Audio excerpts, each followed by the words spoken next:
And as usual, to turn on the iPhone, press and hold here on the side. And let me walk you through the setup process. So go ahead and slide up here and then choose your language, choose your region. Now here, if you want to set this up manually, meaning set this up as a new phone, you could go ahead and do that, or you could bring in your old iPhone near it. So let me bring this old iPhone near it here. Now, when I bring in a new phone, I'm going to get set up new phone message on the old iPhone. You see that? And if you don't get this, just make sure your Wi-Fi is connected here and you should get that message as long as they're close to each other here. And I'm going to unlock to continue. I'm going to hold here while it's connecting. It's going to use the same Apple ID. Next, I got to hold this phone over this phone and scan this little area here. And then it should take me to this page. It says set up for me. So if you want to set up for a child, you could do that, but I'm going to set up for me here. And it's going to ask me the passcode from the old phone. The new phone doesn't have one yet. I'll put the passcode. And then because this has an eSIM, not a physical SIM card that you could remove and transfer over, it's going to say activating your eSIM. So this happened at my cell phone provider here, but if it hasn't happened for you, it's going to pop up with a phone number here and you'll select it and it's going to connect it. And it's been set up for me, again, because I set this up through my cell phone provider. If you don't get a message like this, make sure your phone number pops up here. As long as they're close to each other, it's going to deactivate your old SIM card here and activate the new eSIM, which is not a physical SIM card. Press continue. Then you could set up your Face ID. I'll just set this up later. And then here you have two options. You could download from iCloud.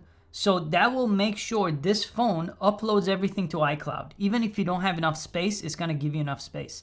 But I like to use this option that just skips iCloud altogether.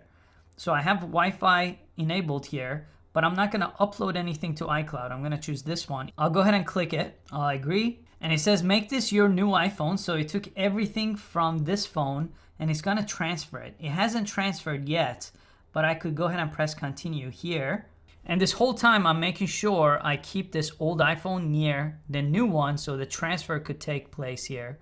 And again, I have Wi-Fi by default turned on here. And you should finally, after about a minute or so, see a screen that says transferring data from this iPhone to your new iPhone. This is really all you have to do. And the estimated time is going to actually go up. So this may take a while. I have quite a bit, maybe over 100 gigabytes on this old iPhone. So this will take a bit of time.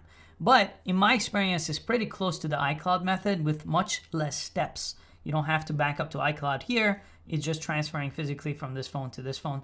So I'll let you know how long it takes. Again, I have 100 gigs of data here. It's going to transfer everything, including WhatsApp messages and pretty much everything that is on this phone, including passwords. I'll let you know when it's done. It took roughly 38 minutes on this transfer here. And this one is still coming on, so I'm going to let this come on, but the transfer has been complete. But everything is still on this old phone. So you do have to reset this. But right now, you have the exact same things on both phones. And when you unlock this phone, it's going to say erase this phone. You could go ahead and continue if you want to do that. Or you could press not now just to make sure you have everything the same. As you could see, a lot of my apps here, if I go to a different page, a lot of my apps are still downloading here. So I got to make sure all my widgets, all my apps download. If you decide to erase the old phone, go to settings here. You should have a message here that says erase, so you could go ahead and get started from here. And if you had any issues with your cell phone setup, go to the settings of the new phone right here. For cell phone, just click right here under cell, and this is where you could connect with your existing provider, or you could add an eSIM, so you no longer need a physical SIM with iPhone 14 and later.